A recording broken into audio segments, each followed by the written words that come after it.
record so I don't forget. Well, that's 5 minutes. Well, Good. perfect. Thank you. And Julia, I've got 6:30. Is Greg Williamson on? Yes, I am. Commissioner, Oh, yes. the Sheltering Pines. Okay.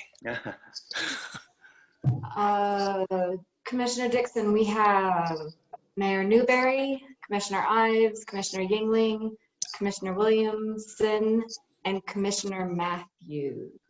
Okay. It looks like we got a full house. I was doing the chair du jour last meeting, so I'll kind of carry you forward until we actually get to the election of officers, if that's okay with everyone.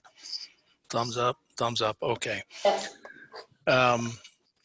Go ahead and call the meeting in order. I've got 6:30.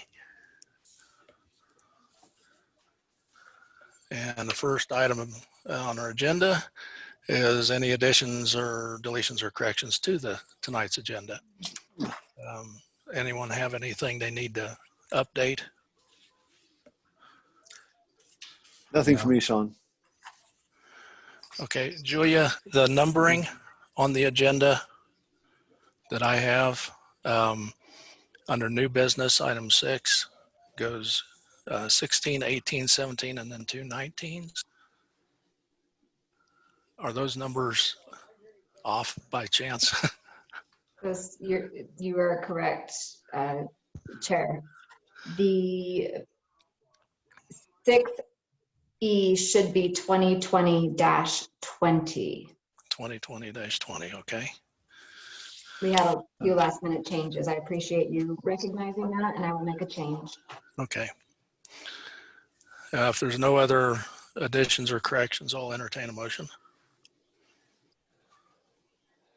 Sean, this is Paul. I move that we approve the agenda with the amendment that item 6E be relabeled PR 2020-20. Okay, it's been moved. Do we have a second? I'll second it. Who was that? Gregory. Greg. Okay, hi, Greg. It's been moved and seconded. All in favor, say aye or Aye. give a thumbs up. Aye. Okay, it looks like we got a full house on that one.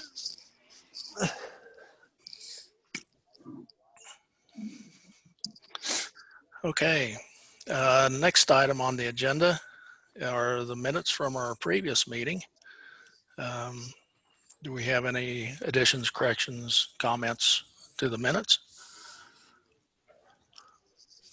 None for me. Okay. Hearing none, I'll entertain a motion.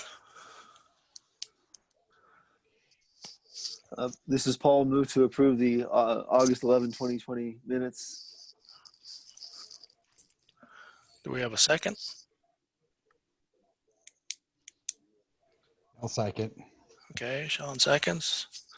Been moved and seconded. All in favor, say aye. Aye. Aye. Okay, looks like that one went through with everyone.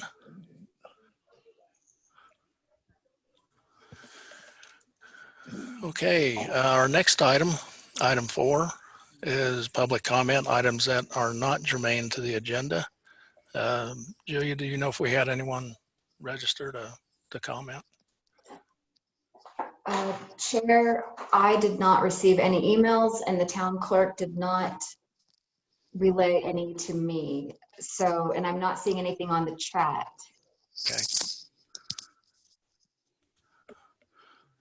So I'll take it that we don't have any comments that are not germane to the agenda. They're probably all germane to the agenda. I believe so. Yep. None. Okay, next item, item 5, election of officers. Since we have, a full quorum now, anyone would like to jump in? I'd actually like to Volunteer? I'd like to make some comments before we elect a chairman. Okay. Go ahead, Greg. And I go by Gregory, thanks.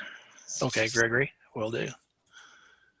I served on this commission prior for the last 3 years, and just wanted to tell you, I went to a quality control seminar a decade or so ago, and the leader of the conference wrote the words total quality on a whiteboard, and there were about 30 individuals there, And he gave everybody 3 minutes to make as many words as they could out of those 2 words. One individual in the group came up with 12. He broke us into groups of 5 and had everyone combine their lists. And the worst group in the room had 38 items on their list. This point stuck with me for a long time because the greatest person in the room was only a third of what the best group in the room was. And we're more capable as a group than any one member here. Opposing views and challenges should be welcomed, and conflict should be healthy. Differing opinions should be acknowledged and not marginalized. The objectives of this commission are clear and spelled out, and we should work as a team to accomplish both the spirit and the essence of those objectives. The most effective way to do this is to recognize that we are appointed volunteers performing a public service, appointed by a board of trustees, to thoroughly understand our roles and responsibilities, and by following widely accepted standard practices. I think we should select a chairman that's impartial, that can moderate a public meeting, is capable of keeping the group on track, clarifying the issues, maintaining order, and shouldn't participate in the discussion unless they pass the gavel to the vice chairman and then participate as a member, not as the chairman. They can, but probably shouldn't make motions. They should vote to break ties. If it's necessary to participate in a small group like this, in a small town like this, we can accommodate that. But there are standard practices that are acceptable to every town in this state and in this country. And I think we should work toward following those standard practices as much as we can.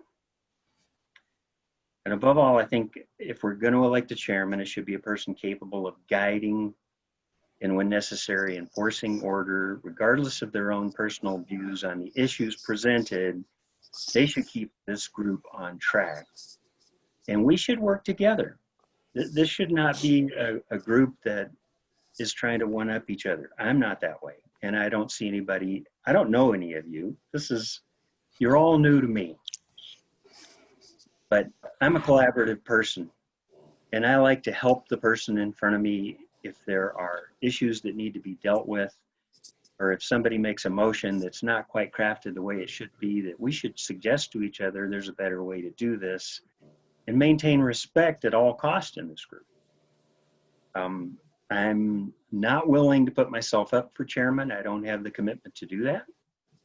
But I'm willing to support whoever we select today as chairman and make sure that you have what it takes to succeed so the group succeeds as a whole. And I just wanted to say that before we make any motions here. Okay, thank you for those comments. With that, I guess I'd entertain motions for both chair and vice chair. If someone wants to make a nomination, I should say it's a nomination. It's not a motion. It's a nomination. Todd, are you willing to sit as chair? Yeah, I'm retired, so it's gives me something to do. I'll nominate you as chair. Second. Okay, it feels a little odd me bringing this up, but we've had a nomination and a second for myself as chair. All in favor? Aye. I got 1, 2, 3. Aye. Sean? Aye. Mm-hmm. Can I abstain from voting myself in as chair? Probably the ideal. Yeah, I feel awkward saying, oh yeah, I'm going to vote for myself as chair. So I think I'll officially abstain, and we'll go with the 4. So Commissioner Matthews, I just want to double check. I'm doing our minutes tonight also. So we had all 4 aye. Yes. Thank you.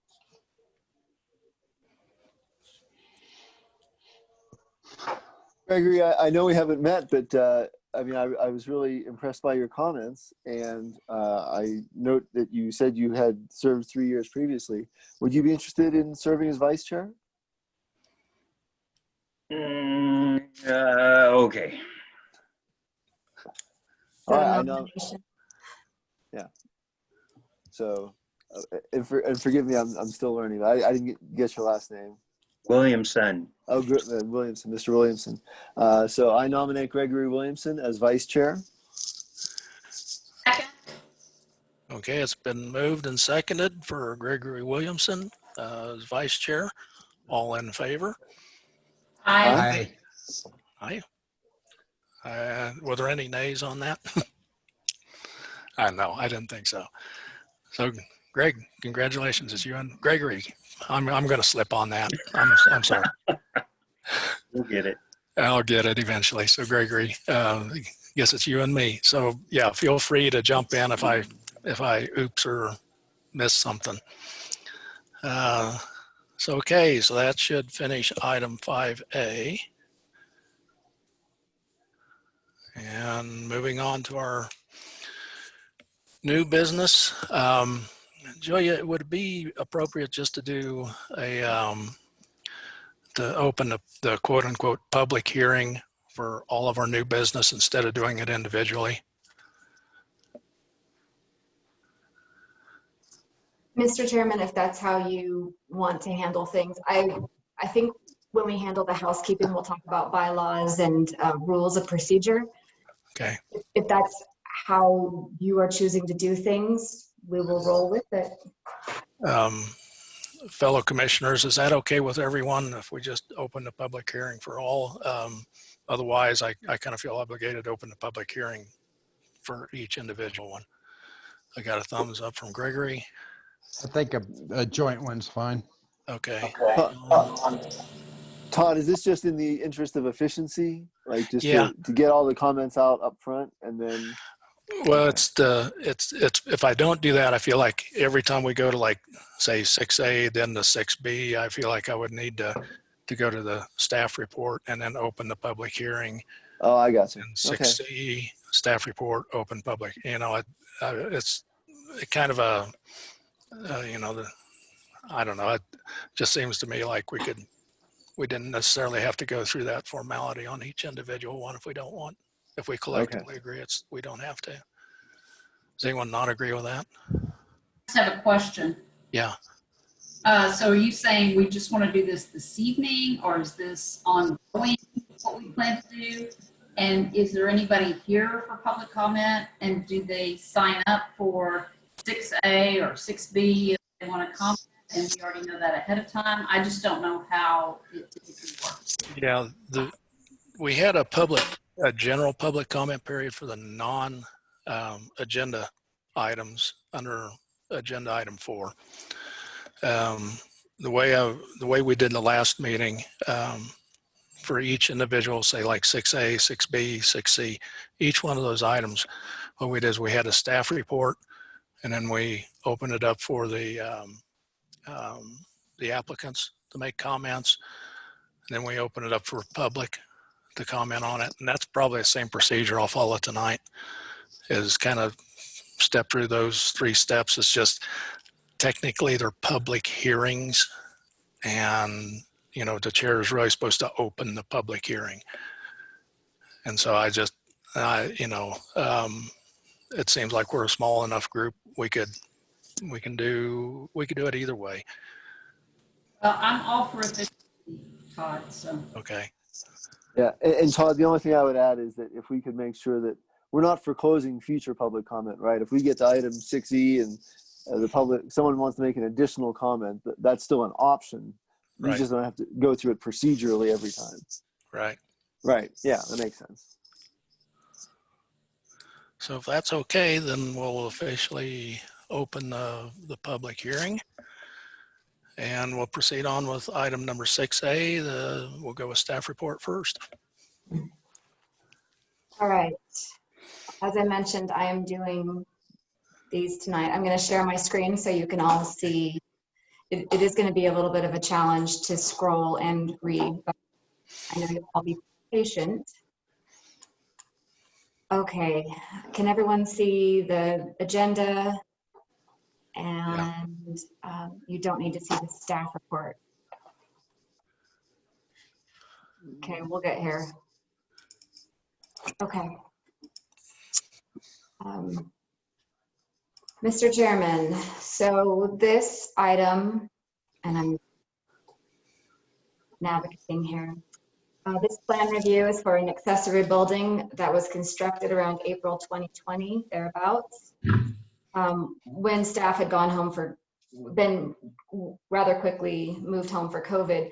So we did receive some compliance calls, and RBD did respond, determined that it was not required, didn't require their approval due to the 200 square foot size of the accessory structure that my cursor is on right now.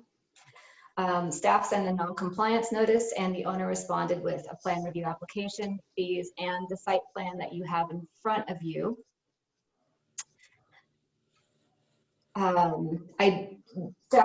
We do believe that there was a miscommunication and possibly misinformation was given to the homeowner. Can't be certain. The complete application and the fees were received on July 22nd. Mr. Romero, who is or was present, I'd have to check. I believe Mr. Romero is present tonight, was very patient. And when I asked him to defer to this meeting, because there wouldn't be any construction delays, the staff report shows that the structure meets setbacks, and due to its size, PPRBD will not be permitting it for structural integrity. I am happy to answer any questions, and as I mentioned, Mr. Romero is here tonight. Okay, do we have any questions from our commissioners? This was originally built when? My understanding was this was built on or in the spring 2020 time frame.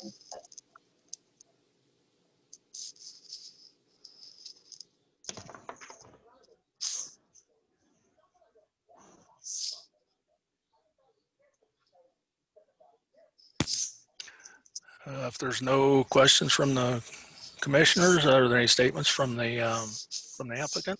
Just one moment, I will unmute. Mr. Romero, if you unmute yourself, you can speak to the commission. Do you have any comments? Great. Here.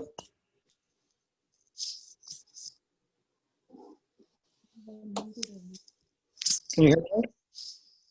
Yeah, well, I think we can hear you now.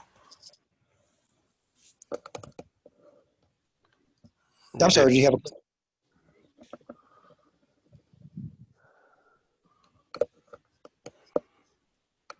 I was hearing them. Yeah, go ahead. Yeah, go ahead and keep talking, please. Right now, I can't tell if we're hearing you or not. Yeah, I'm on the Zoom conference currently with you. Okay. Yep. Okay, we got you now. Okay. This is your opportunity to provide any comments to the commission. Commissioners have any questions they can ask you directly. No, I just, unless there's some questions that need to be answered, I feel like I'm in compliance now, so I'd just like to go ahead and get it all squared away tonight if possible.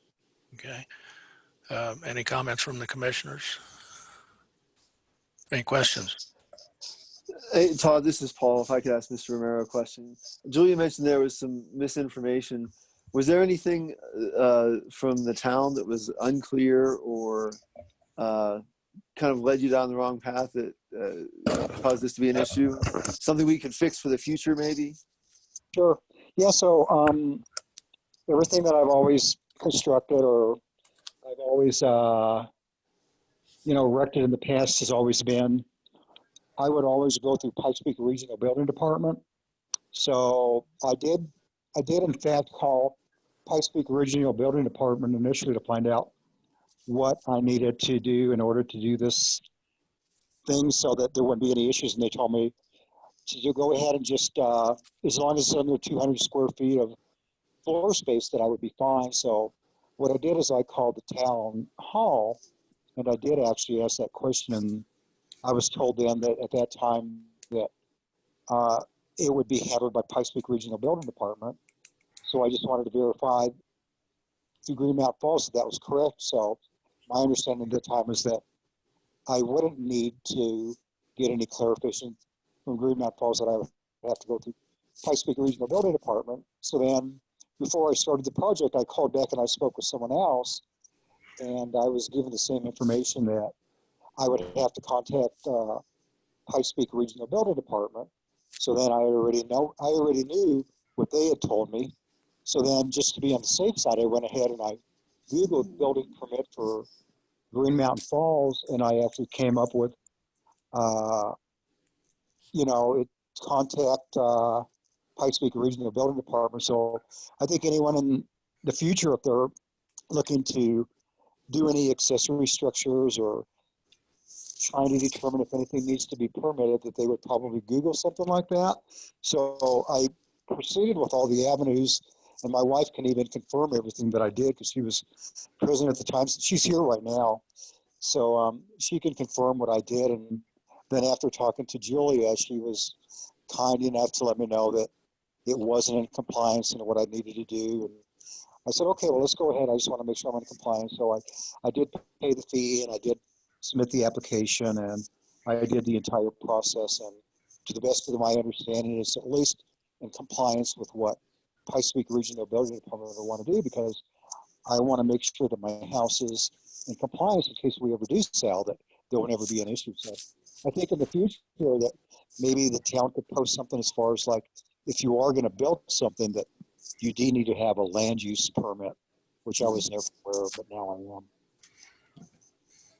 And you weren't charged any late fees or penalties or not anything like that, right? No, I was not. Okay. I was only, after talking to Miss Simmons, Julia, she explained to me that I would have to pay a $200 permit fee, which of course I didn't want to dispute it. I just wanted to, okay, I didn't know that. It was an honest, I don't want to say it was a mistake on my part, but because after I was told by Green Mountain Falls twice that I wouldn't need to get a permit, that no, to answer your question, no, the only thing that I've paid so far is the $200 permit fee. And as you can tell by looking at the structure, that it's rustic, it's within compliance of whatever Pikes Peak Regional Department would want me to do. So $250 was what I paid for, excluding the materials for the structure. Okay. All right. Well, thank I you. have not- Thank you for your patience. Yeah. Pardon me? Well, no, just thank you for the information and for your patience and perseverance in working through all this. Yeah, absolutely. And I even talked to the town marshal, and I saw him a couple of weeks ago, and I kind of brought it up, and I said, well, why? I said, I want you to go ahead and Google building permits from Green Mountain Falls. He goes, you know what? I did it, and it comes out with what you said. It doesn't really pull up a Green Mountain Falls site stating that you do need to have a land use permit. Now I know. Okay. Okay, do we have any other questions for the applicant? Do we have any public comments on this item? Mr. Chairman, I don't see anyone asking to be recognized. Okay. Liking any comments or questions, I'll entertain a motion. I have a question. I'm trying to look through our documentation for this meeting online, and I'm not seeing a site plan that shows the setbacks. Am I Mr. just not- Williamson, one moment. There we go. Okay. Okay, Chairman Williamson, this is the site plan that was submitted by Mr. Romero, the applicant, showing the 24 feet, 25 feet, 46 feet, and 54 feet. all right. And your recommendation was that we process this? Yes, sir.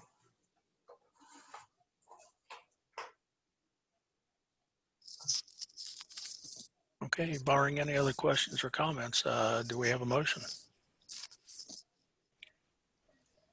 Todd, this is Paul.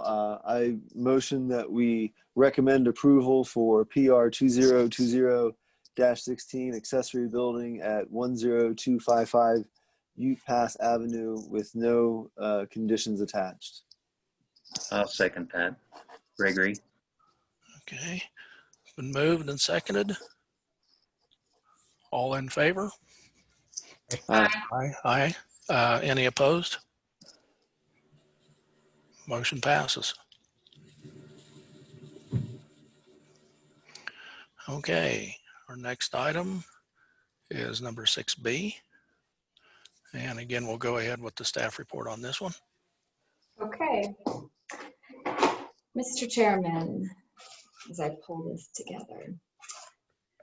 Mr. Trowbridge, who is the contractor on the project for PR 2020-18, a new deck at 10805 Olathe Street. Excuse me while we stop the dog from squeaking. Dog, please. My apologies, commissioners. As I mentioned in the staff report, the lot is non-conforming. I apologize. The lot is non-conforming per Green Mountain Falls Code, but the proposed project meets setbacks and will be reviewed by PPRBG for structural integrity. Let me pull up. Here we go. There's a site plan footprint. So as you see in the staff report, this lot is 200 square feet shy of being the minimum 5,000 square foot lot size established in the code, meaning it is non-conforming. It is possible that a survey would show that the residence, meaning the structure, is non-conforming due to the front setback. That just means it's non-conforming when the code was set. This is a worthwhile conversation for the commissioners to have, since we may likely encounter these scenarios in the future. So the structure, the deck, the proposed project does meet the minimum setback requirements, and I did recommend approval. And I am just pointing out for the future that if the home, and this is for the commissioners, of course, to discuss, if the home were to be augmented or improved in any way, that we would require a survey to make sure that that home, it does meet setbacks, and if it doesn't meet setbacks, it would be considered a non-conforming structure. Nevertheless, I recommended approval for the outdoor structure, and it will be reviewed by RBD. And I'm happy to review any parts of the staff report that may be confusing or need clarification. Any questions from our commissioners? Just want to bring up a point that in the past, when an existing structure has failed or has become unusable, we've given great consideration to replacing a deck as is. We've had some discussion with owners that want to make that structure bigger and improve it when it wasn't that way to begin with, encroaching on the front yard setback. And I think that's a discussion we need to have here. I mean, I would approve existing deck being replaced as is. I'm not sure I'm seeing clearly a reason for expanding the deck other than they want a bigger deck. And we have those issues all over Green Mountain Falls. And if we don't carefully look at each issue like this, what's the point of having a front yard setback if we're just going to say it's okay? I agree that if the deck needs to be replaced, replace the deck. But to make it a bigger deck and encroach further into the front yard setback has some real problems with that. Mr. Chairman, I would like to, and I do believe that the contractor is present, and maybe, oh yes, Mr. Trowbridge is here. My understanding is that, and I think this is for discussion as well, I agree with Commissioner Williamson, that the front yard setback from the deck is met. It is possible that the front yard setback from the residence is non-conforming, and I welcome your conversation. I'm going to unmute Mr. Trowbridge and Mr. Chairman. Okay. Mr. Trowbridge, are you on?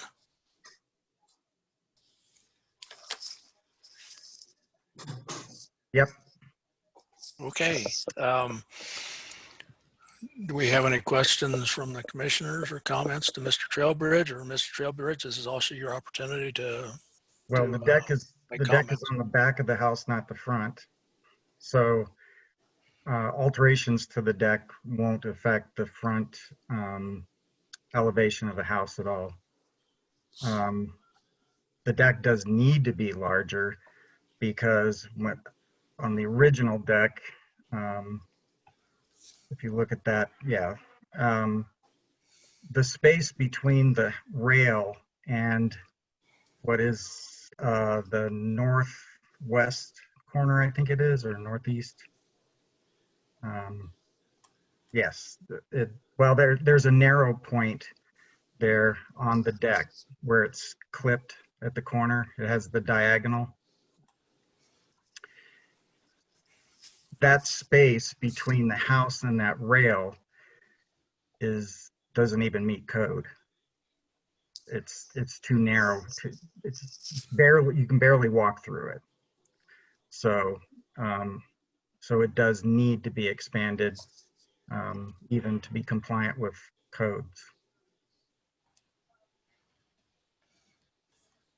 So I guess my mistake here is that the upper portion of the lot line is the front. So I'm looking at the 13.5, I'm assuming that's the bottom. That's That's the back, yeah. That's the rear, That's the okay. house. So I understand. That point nullifies my comment. I'm looking at the rear instead of the front, so.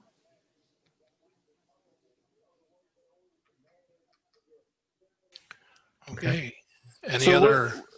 Go ahead. I'm just trying to understand what new about the deck is non-conforming then? I mean, is there anything about the current deck that is conforming that the new deck is not? It sounds like that's not the case. Right.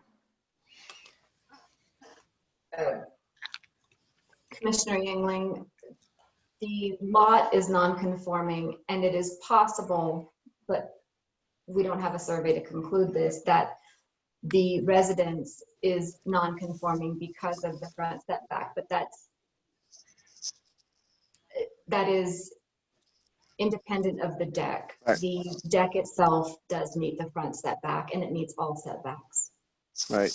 And it would structurally be sound and approved by RBD Right. as proposed. Okay. Thank you. Okay, do we have any other questions for Mr. Trowbridge? Do we have any public comments on this item? Mr. Chairman, I don't see anyone asking to be recognized for comments. Okay, barring any other questions or comments, I'd be open to a motion.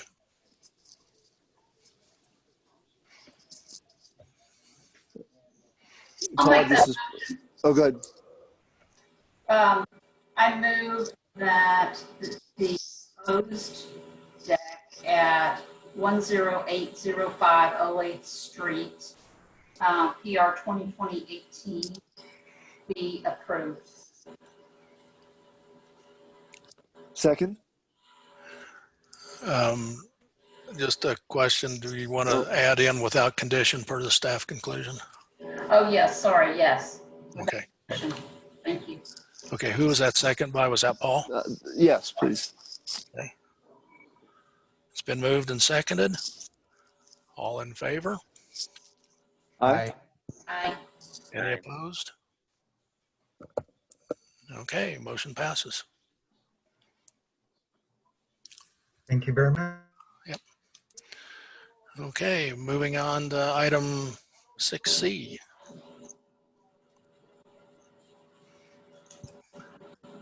Go ahead with the staff report on that one when you're ready, Julia. Thank you, Mr. Chairman. We're getting some feedback or funny noises.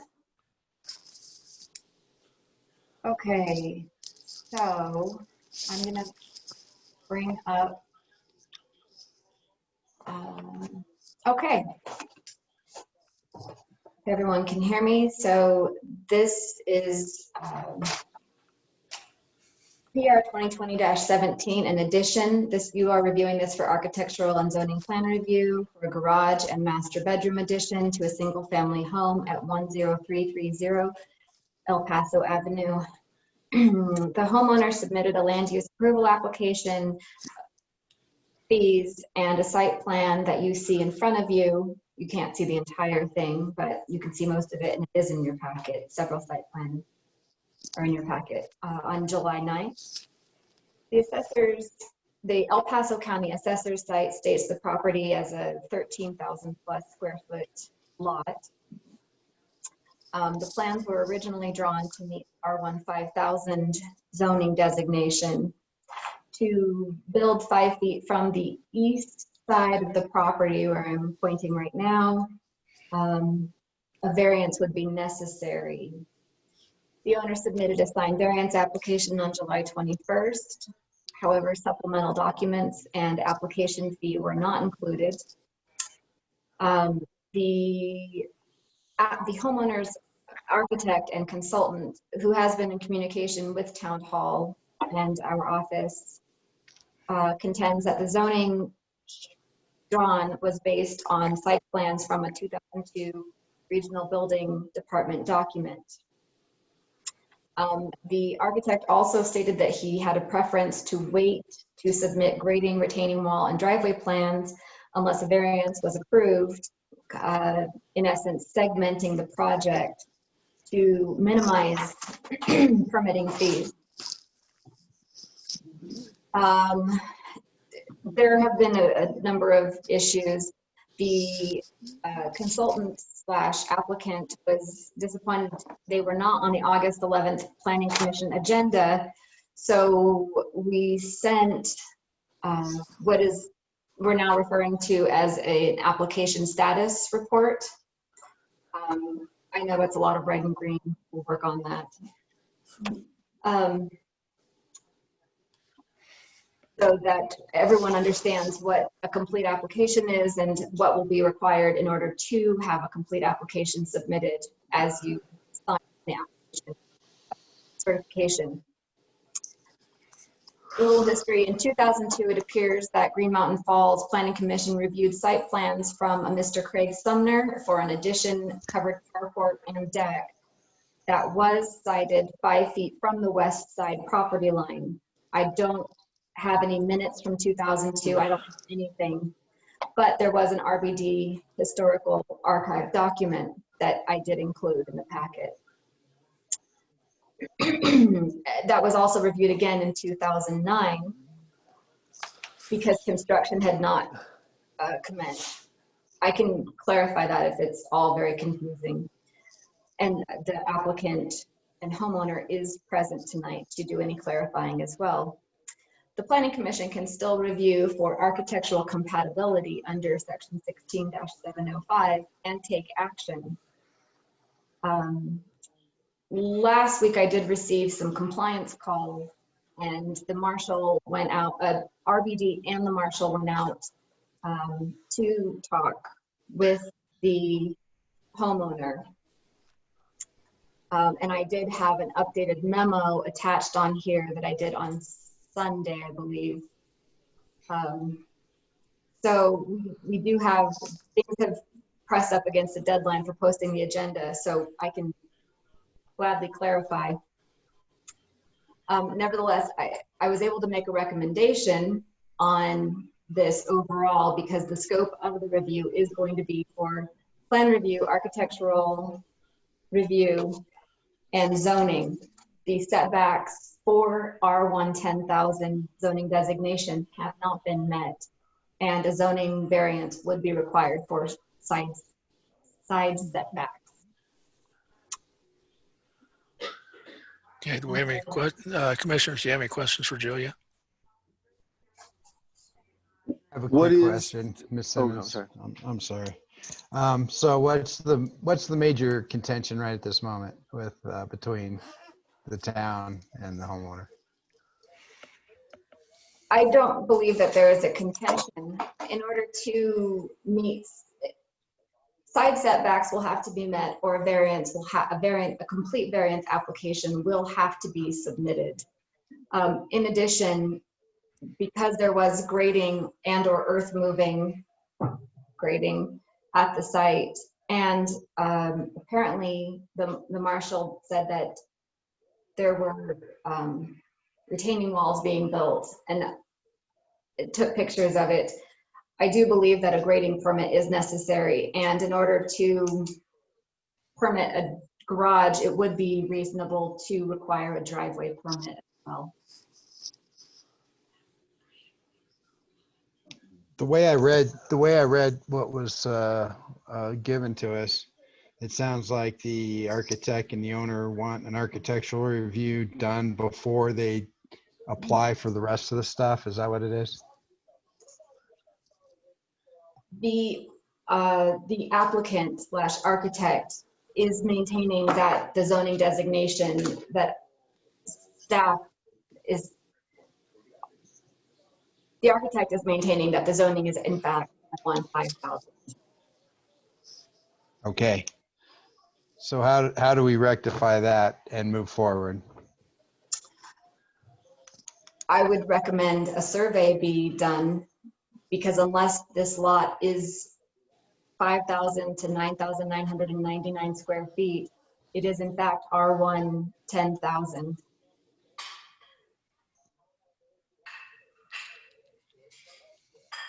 The assessor's site does say that the lot is 13,000, I'm looking for the number,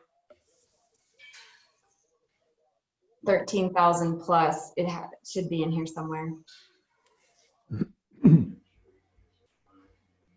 13,801, which would put it in the R1 10,000 zoning designation. I do understand that there may have been something signed by GMF, the former clerk, stating that it was R1 5,000, but I don't have any records as to whether there was a variance granted. I don't have any records besides the minutes from the 2009 review. So we need a zoning variance application to consider before the next steps can be taken. In order to build 5 feet from the east property line, yes. That's all I have. Julia, this is Paul. What is to the east of the property? It is another residential lot, and it is designated R1 5,000. You're referring to the property to the east, correct? Right. Mhm. Right. I mean, yeah, I guess I'm concerned about that property owner's viewpoint. Is that person present, or have they been notified and they're good with it, or where does that stand? All I can tell you is that the property to the east, and it's actually the southeast, is an R1 5,000 residential lot. And I do believe that the homeowner has been in contact with the property owner, but I can't speak to that. Okay.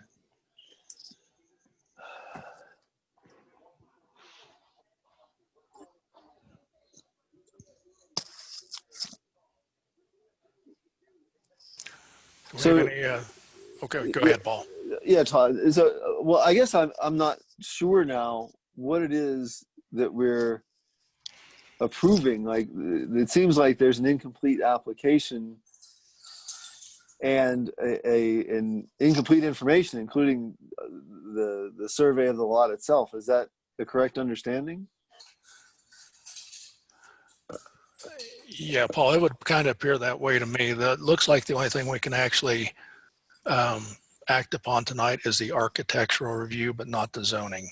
Julia, am I correct in that?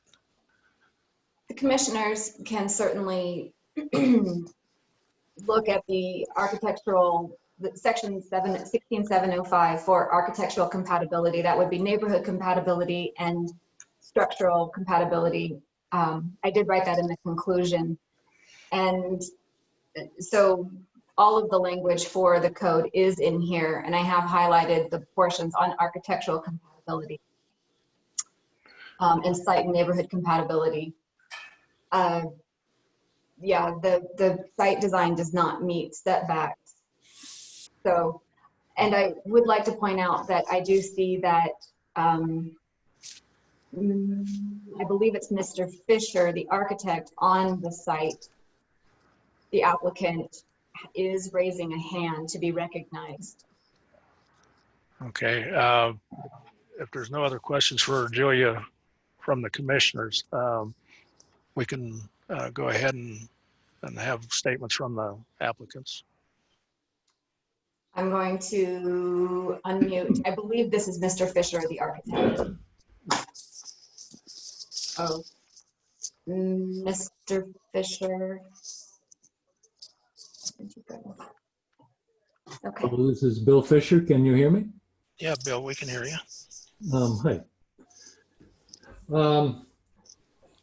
There was a failure to communicate, and we thought we were submitting for a variance. Julia made us aware that this was R1 10,000. However, when you look at the ground, you can see that it's always been R1 5,000.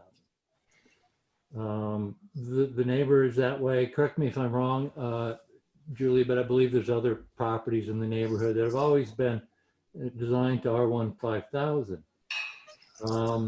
There was permits granted with Green Mountain Falls stamp on them for the gambrel roof portion of that building, as well as in 02, I believe.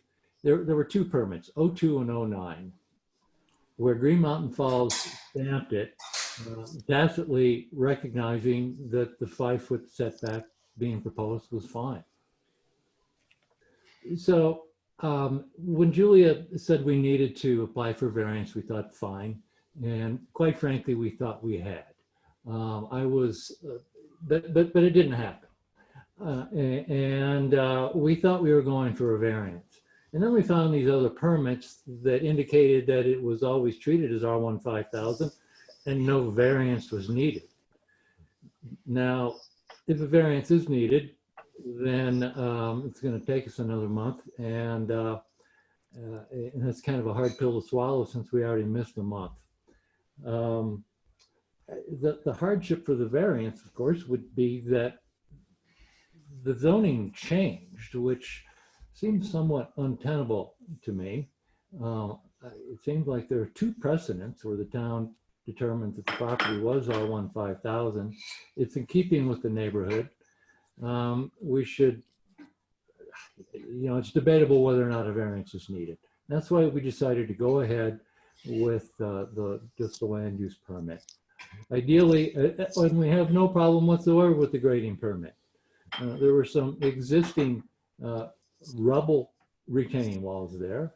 I've got a picture I can share with you, and they clearly needed repair. They were beyond repair. They needed replaced, and that's what Mr. Smith is doing. The overall project's going to improve the community. It's clearly in keeping with the character of the neighborhood right now. And I've got a start on the permit for the grading. The idea was to do that while we're able to submit to regional building for a full-blown permit. once again, the variance is the key, and there's precedent that says. So would you like to see the start that I have on the grading plan? Commissioners, would you like to view that? Well, before we get to that, Todd, I just want to clarify, because it seems like one of the sticking points is whether a variance is needed at all, because if we approve an architectural review and the homeowner's under the impression that a variance isn't required, are we kind of green lighting the project in their minds? I think that's something we just have to clarify, because it seems like there's Mr. Fisher's view is that the old documentation shows that no variance is required.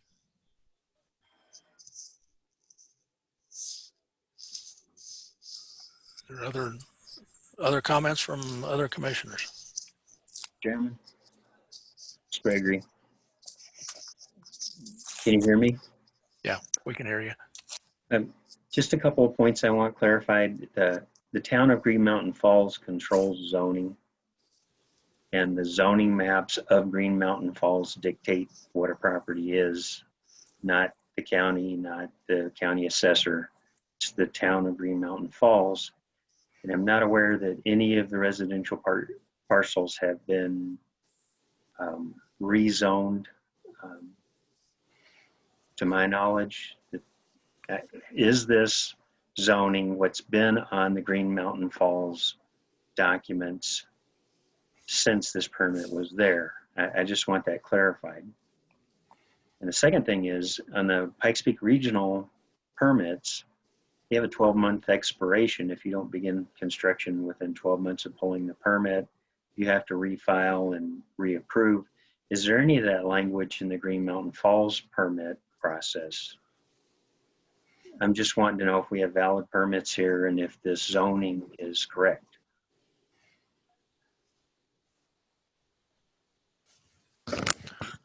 Julia, I think I would probably, could you address Gregory's questions? I hope I'm addressing them succinctly, because I'm trying to do 4 things at once. The zoning, and Commissioner Williamson, if I'm off track answering a question, please stop me before I continue going. The Green Mountain Falls zoning, my understanding, it has been in place since 1997, possibly before. I don't have a lot of clear direction on that, meaning that in 1997, the ordinance and the zoning map was dictated by lot size. So this lot, whether in 2002, if it was a 10,000 square foot lot, as it said then, or a 13,000 square foot lot, regardless of the disparity, it was R1 10,000. Yes, the next door neighbor would have an R1 5,000 because they have an 7,500 square foot lot. So if there was if there was a mistake in 2002, or if there was a variance granted in 2002, I don't have a record for that. I do see that the mayor and or the town clerk signed something in 2002 allowing the construction, and then you're correct, it did have to be reviewed for approval by the Planning Commission in 2009 because there hadn't been any construction. And it does say R1 5,000. That was not discussed in the minutes. Can you, if I didn't answer a portion of your question, will you please re-ask it? Oh, I was also asking, the Pikes Peak Regional building permits expire after a year.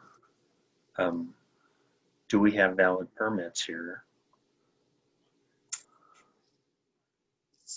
So just to be clear, the 2002 permit, and this is in RBD, this is, Mr. Fisher did pull this up from RBD. The plan review for 2002 from the Planning Commission, it appears that I have plans that allow for a setback of 5 feet. Yes, it must have expired. And so that's why it went back in 2009. So this is 2020, right? Yes. This is a completely different project. I apologize. So the 2002 and 2009 situation is for a completely, if you can look on the screen that I am not sharing.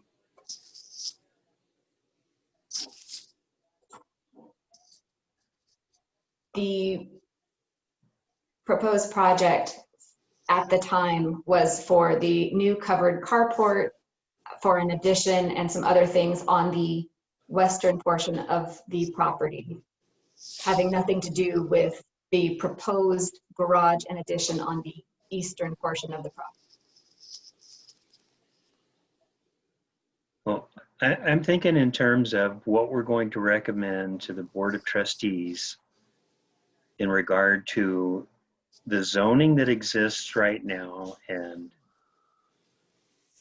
does it need a variance or does it not need a variance, is all dependent on what this property is zoned by Green Mountain Falls. So we need to determine how Green Mountain Falls sees this property. It's on that plat plan. It's designated zoning. I don't have access to it right here. Right? If it's zoned R1 10,000, then it needs a variance. That's my question. I mean, I propose this to the rest of the members. Can we condense this down to some issues that we need to deal with? How does this property exist in the zoning maps? Yeah, it really looks to me like we need to resolve whether it's a 5,000 or 10,000 first. And again, within Green Mountain Falls. Once that is resolved, to me, it makes a difference on whether actually there was an existing structure in place, because we had one of those last week where not last week, but last meeting where we had an existing structure in place. And we went ahead and recommended the variance based upon that existing structure. Where we're building new structures, that's where I tend to think, okay, we need to basically go from where we're at today. That's the way I think. But, again, I think the first thing that needs to be resolved is in Green Mountain Falls zoning map, is it the 5,000 or 10,000? And it sounds like, from what I'm getting from our write-up and from our staff, is that Green Mountain Falls is showing this as 10.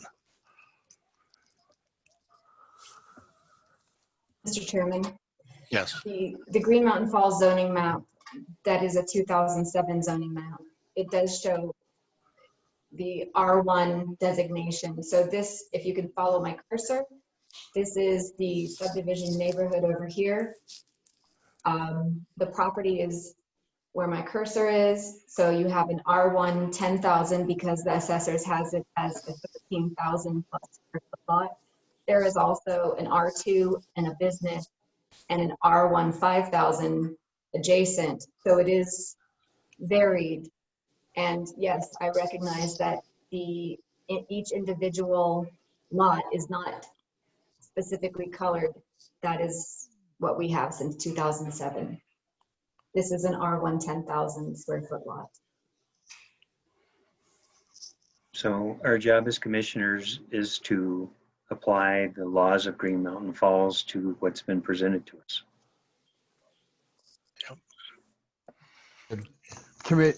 Chair, if I could just throw in here, I just reading the conclusion that Ms. Simmons put forward is essentially we can consider the approval of the architectural review, but cannot recommend approval for Green Mountain Falls zoning unless the applicant redesigns the building to meet the 10-foot side setbacks requirement or obtains a zoning variance.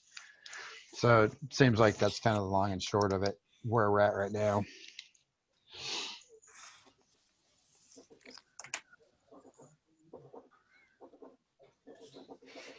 Mr. Chairman? Yes, Julia.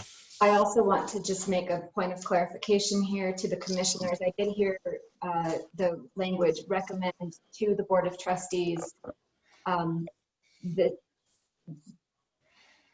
you would be taking action tonight on an item. The Board of Trustees would consider a recommendation if you were to be considering a zoning variance or an erosion control plan. But we currently don't have either one of those, correct? Correct, sir. Okay.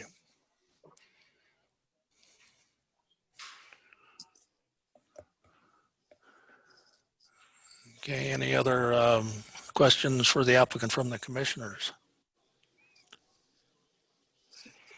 Can you hear me? Well, hang on a minute. If there's no other questions from the commissioners, I'd open up to public.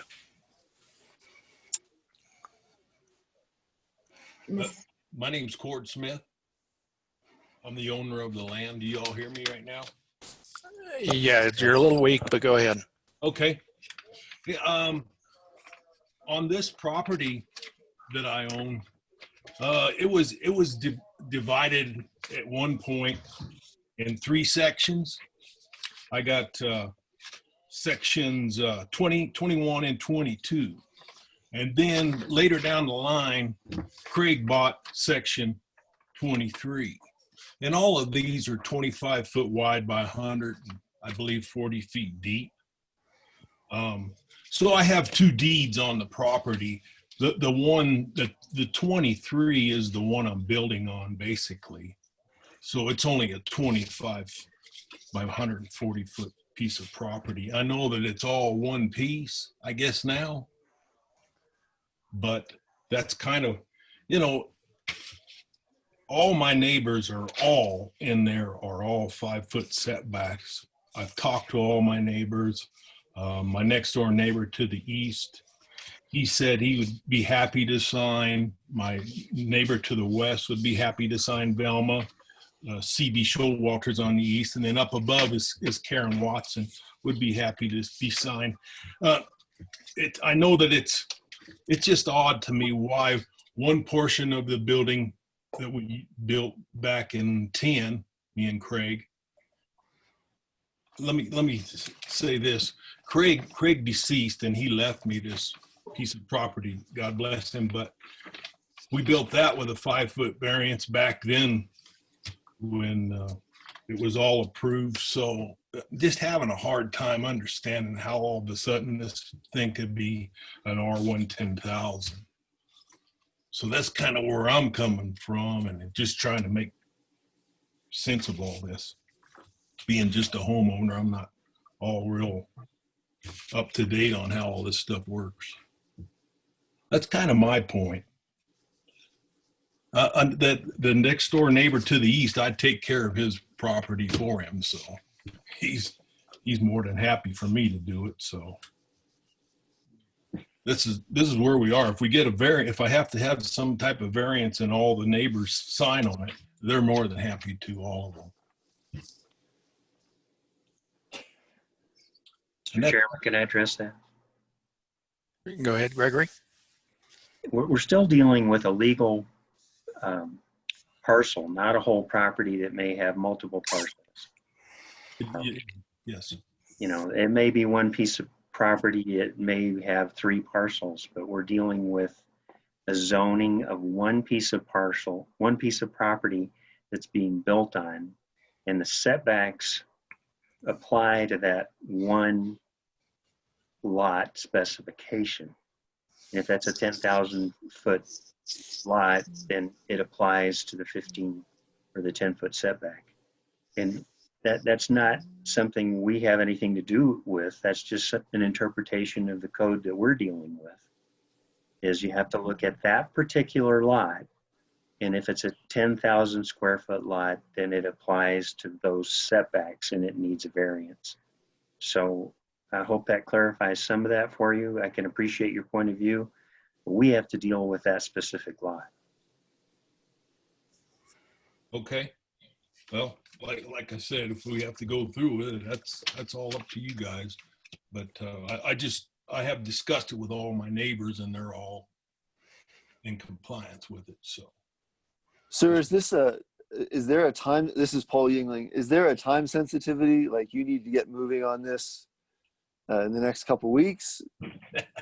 Well, you know, of course, the winter coming on looks like it's here, but you know, that's kind of where I was with this retaining wall. But let's finish what we got to do here on this. Yes, I would love to get started on it.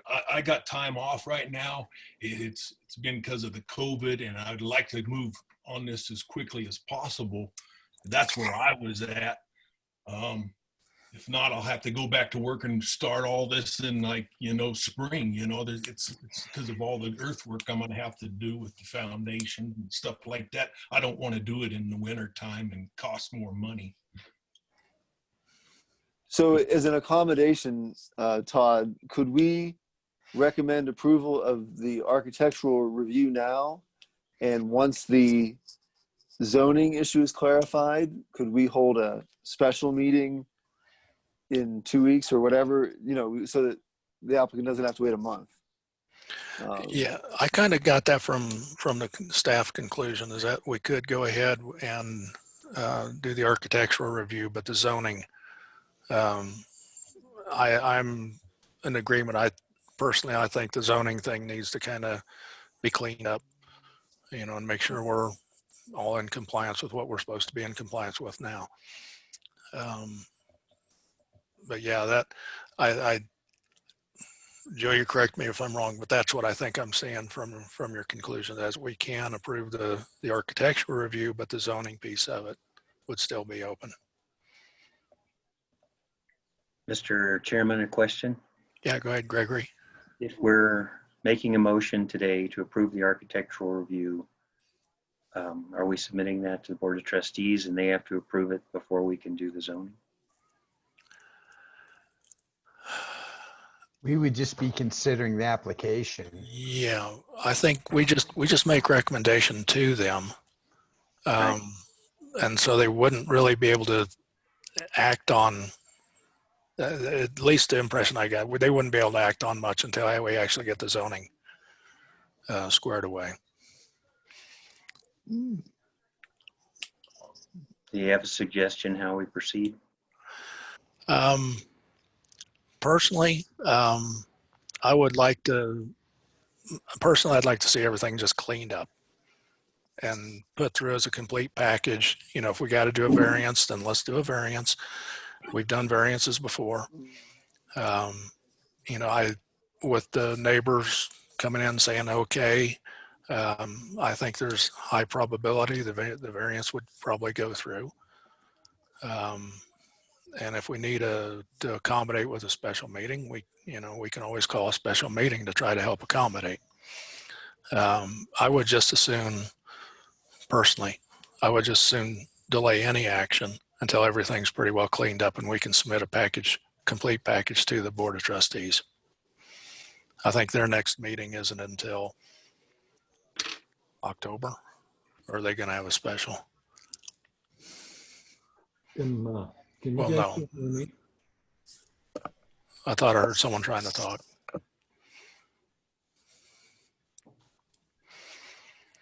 Julia, do you know when the next Board of Trustees meeting is?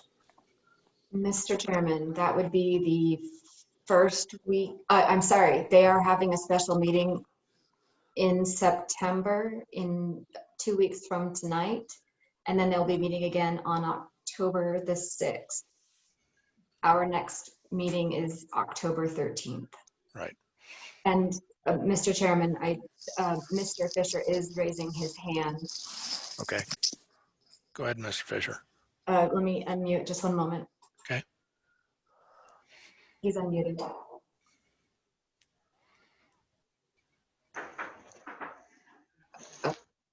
Oh, Can you hear me now? Okay. Yeah, Bill, we can hear you now. I just had one salient point, and it seemed to be where you guys were going. The zoning, your attitude was that the zoning is what the zoning is, right?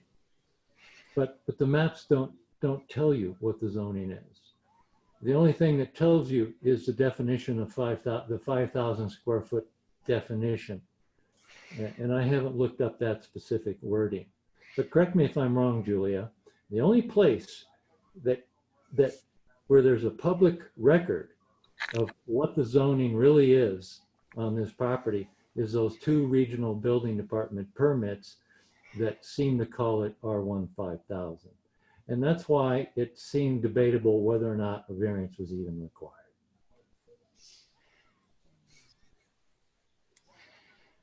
Mm. Yeah, Todd, this is Paul. I just don't think that we, as a planning commission, can settle a zoning issue tonight. That seems a little bit beyond our purview, and that this would require either further staff study or a legal review. But all we can do tonight is either continue this issue to the next meeting or grant the architectural, recommend granting the architectural review and just segment this thing. But I think those are the only 2 options in front of us. Is that right? That's my understanding as well. You know, we have to act basically upon what's been presented, act or decline or whatever you want to call it, based upon what's presented to us. Yeah. I mean, I'm sympathetic to the applicants, the ambiguity, like, you know, about what the original document said. I get all that, but I just don't think we can't resolve that tonight. Okay. Do we have any other public comments?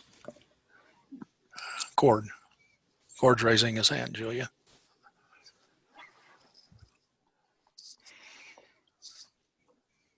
Mr. Chairman, he's unmuted. Okay, go ahead, Gord. Yeah, well, could we look at the grading plan so I could move forward with pouring a slab down on the existing garage at some point? I got I'd like to get some of that done before it gets too cold. The risk that I see is if, for whatever reason, something goes haywire on putting a garage where you want to put the garage, and we've got a grading plan already. That to me seems to maybe be getting the cart a little in front of the horse there. I just don't, to me personally, I think it's getting a little ahead of ourselves until we actually get the issues fairly well resolved. As far as, okay, if the information we're having to go on is it's 10,000. If that's the case, then we need a variance. There's a chance that there could be some issues with the variance. I think the likelihood is low, but there's still a chance. If we approve a grading plan that goes up to a garage that's, and you're pouring concrete especially, that may have to get totally relocated. I just don't know if that's really, to me, that just doesn't sound like a very good idea. Mr. Chairman, Go ahead, Julia. we actually can't bring anything into the agenda that wasn't posted 24 hours prior. That's true. Yeah, so we could not do a grading plan tonight. Okay, well, that was all. Yep. I just hit something. Yeah, we just muted your cord. We're gonna unmute you because I think you got cut off. Oh, okay. My apologies. Yeah, now you're live. The portion I was talking about is on the west side of the property, and that's down there by the old garage, and it's a portion of the land that we're not even building on at this point. I'm just putting in a driveway that butts up to the new retaining wall that I need to put in. But yeah, but like Julia said, all I'm doing is rebuilding an old retaining wall, and if I get that little portion on the bottom in and I could pour that pad, would be a great help. But you know, it's not nothing to do with the variance part at all. Yeah, unfortunately, like Julia said, unless we have a grading plan that's been in the public record ahead of time before we actually discuss it, we can't act on it. Okay. Mr. Chairman, Yes, go ahead, Gregory. would you entertain a motion to table this until the zoning issue is resolved.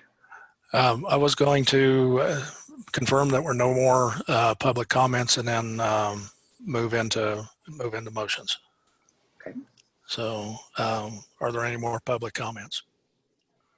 Mr. Chairman, I don't see anyone being asked to be recognized for public comment. Okay. With that, I would entertain a motion. Todd, this is Paul. I recommend that we continue plan review 2020-17 garage and bedroom addition, 10330 El Paso Avenue, to the next planning commission meeting, leaving open the possibility of a special meeting if the applicant has all the materials in order. This is Gregory. I'll second that. Okay. It has been moved and seconded that we can basically continue this item at our next meeting. All in favor? Aye. Aye. Aye. Aye. Do we have any nays? Okay. So yeah, Cord and Bill, sounds like there's more work that needs to be done, and we'll pick this up at our next meeting as soon as we can.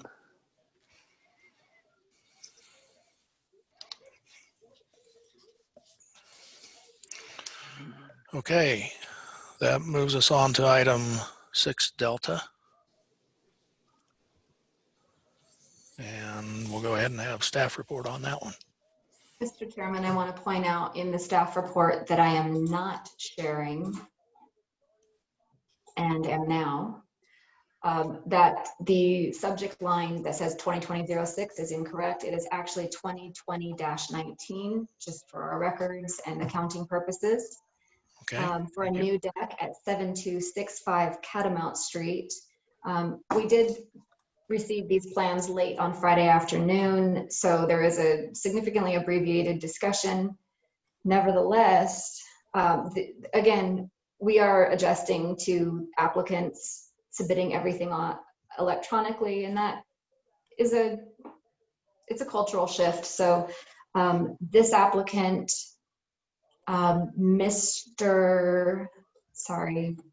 Joel is here. Joel Adcock of 5 Elephants Decks is here. We did our best to accommodate this so as not to push it to the next meeting. I did point out that the proposed site plan does meet setbacks, and the details for the construction is all in the packet. RBD, I do believe Mr. Adcock can confirm this. I do believe RBD has approved everything except for Green Mountain Falls zoning, which is why this is before you tonight, post haste, so that we don't make anyone wait another month. And we're doing our best for everyone to accommodate everyone. Mr. Adcock is present, and I'm happy to take questions as well. Okay, commissioners, you have any questions for staff?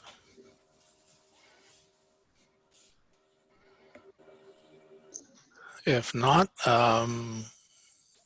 Mr. Adcock, this is your opportunity to basically let us know about the project. Yes, can you hear me? Yes, we sure can.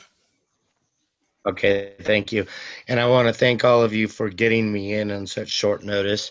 I am technically challenged. That's what Julie was kindly referring to. So I've struggled with all this remote stuff. But I've built a few decks in your town before, and it's always been a pleasure. I'm looking forward to doing this one again.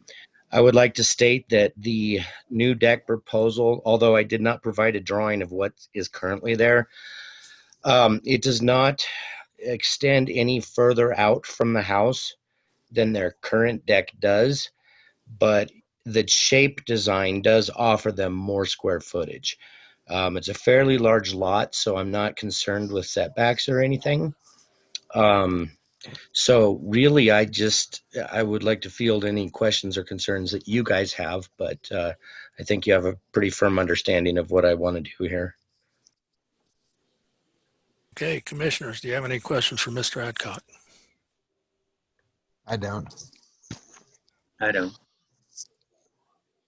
Mr. Adcock, I do have one. You've got all the permits from Pikes Peak. I see it's going to be over the septic tank. Did you have to go to? Yeah. Did you have to go? Sorry, I didn't mean to interrupt. Yeah. Did you have to go to El Paso County Health on that one? They have not told me that I need to go to El Paso County Health. No. Okay. Yeah, we don't deal with septics. I just saw it on the plan and just had a question. Sure.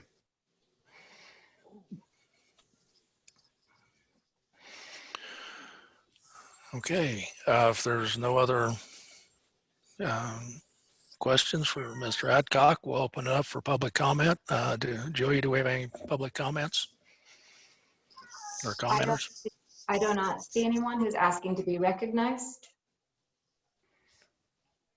So no, sir. Okay. With that, I would entertain a motion.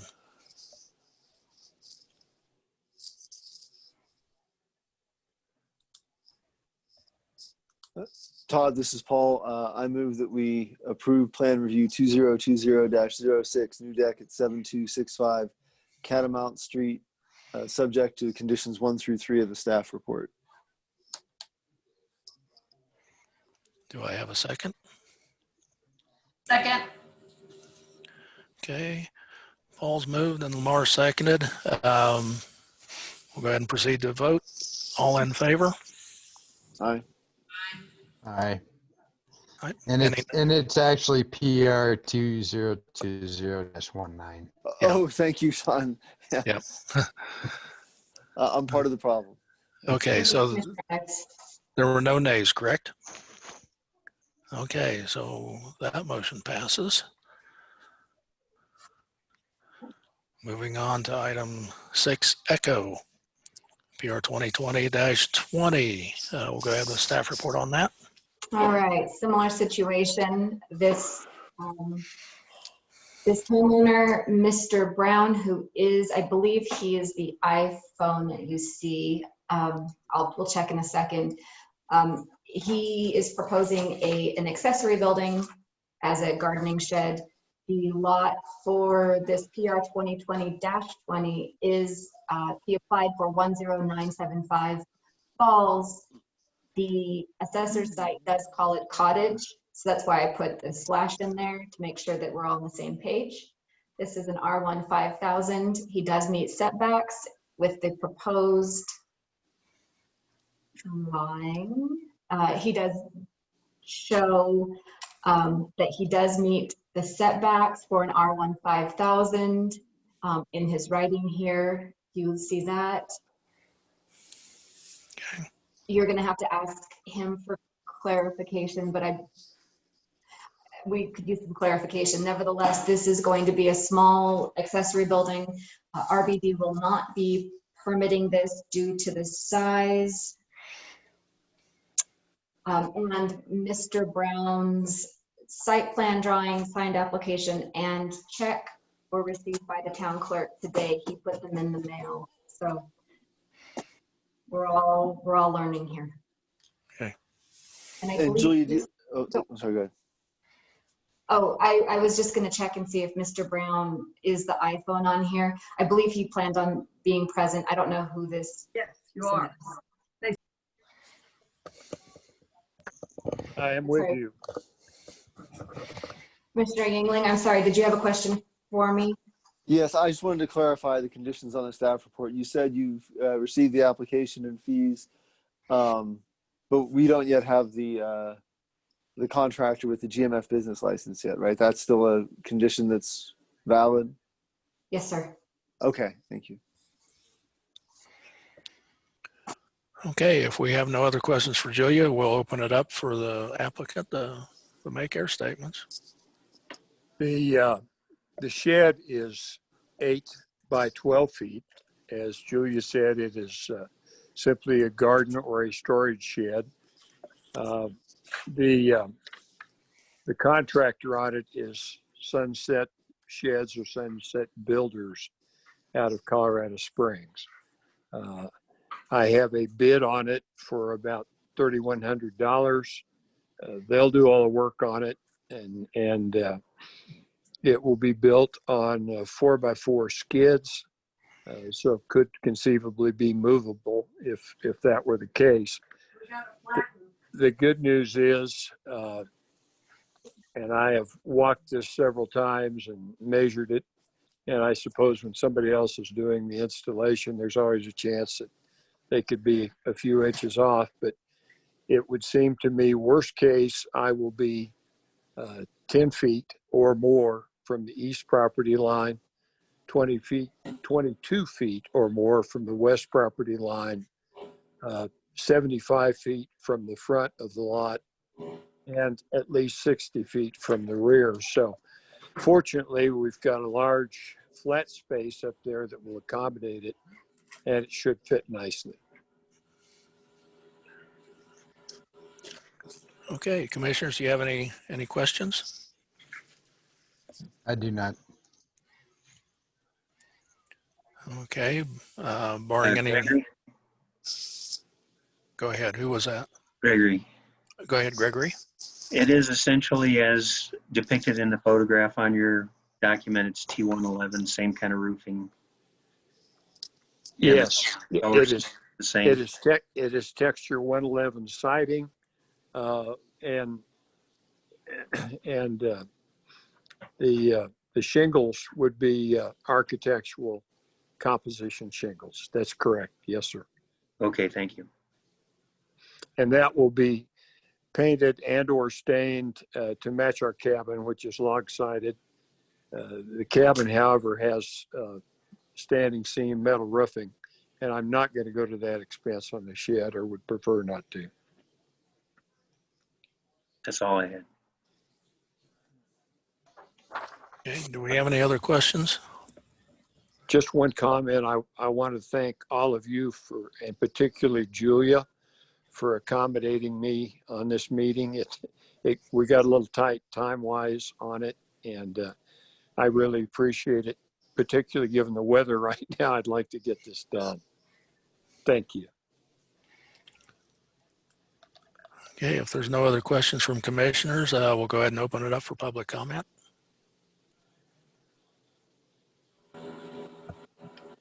Mr. Chairman, I don't see anyone asking to be recognized for public comment. Okay, with that, we'll go ahead and open it up for motion.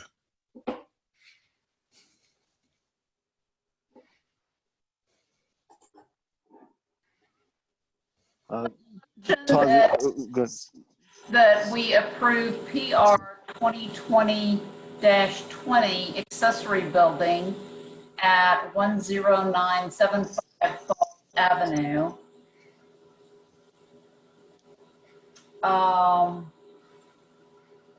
Is that the, no, that's the wrong, yeah, that's the right one, yeah. And without any conditions. Unless we need, does he need his license? Is that the condition that we have to add? Okay. Yeah. With that condition. Second? Has been moved and seconded that that we approve this with the condition of the GMF business license per staff recommendation. All those in favor? Aye. Aye. Aye. Any opposed? Okay, that passes. And that should conclude our item 5 items. We move on to our other business now, discussion and information, upcoming mandatory training, housekeeping, and meeting management. So I think there's a training session coming up on the 10th. Is that correct? Mr. Chairman, we will be having a source that highly encouraged us to visit the appointed and elected officials training. We will be having that Thursday evening, September 10th at 6 p.m. My apologies for having 2 meetings in 1 week, but it was deemed highly important. Okay. And I hope everyone can be there on Zoom. I just wanted to check in. I think Commissioner Williamson, Vice Chair Williamson now, did a fantastic job of establishing that we do have procedures and protocols, and I would like to see that we revisit the bylaws or visit them altogether, make sure that we have rules of procedure and bylaws in place. Our town attorney has drafted some, if you would all be willing to consider that, so that we're all playing with the same set of rules. Just checking in with everyone, meeting time. Sorry, I heard something. Meeting time, we start at 6:30. The board starts at 7. Since things are changing in our lives with Zoom, if we need to revisit meeting times for people's work schedules, I'm happy to do that. We are not stuck with 6:30. I don't want to change it very often, but I think we can reconsider that. And anyone who would like resources, I have tons of resources on parliamentary procedure, which isn't really what we follow, but Robert's rules and just meeting protocols and tons of planning resources. So we're all here to do our best and run the most efficient, effective meetings. And I appreciate your input. Even if it is absolute criticism, I welcome it.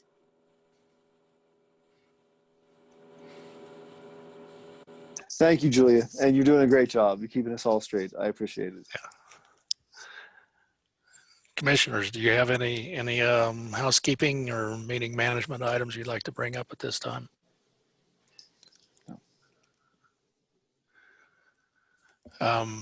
Julia, I think we had some things that were voted on in some previous meetings that we probably ought to look at and see if we want to, since we got a full complement now, we probably ought to look and see if we want to bring those in as certain agenda items. I think at one point we had voted in a kind of a periodic review of the comprehensive strategic plan. And I think that was probably 2 to 3 meetings ago. I'm not sure. And, we just probably need to scrub our minutes to see if we've actually kind of moved to bring things into our agendas and make sure that we're actually getting those items at least in front of this body. Now we're a full body to see if we want to continue. Yes, and Commissioner Ives just disappeared and reappeared. Excellent. Yes, I will look on the comp plan item. Yeah, we'll probably ought to go back at least a couple meetings and look over our minutes and make sure that, if we voted things in, we at least need to get in front of this body and make sure this body wants to continue it.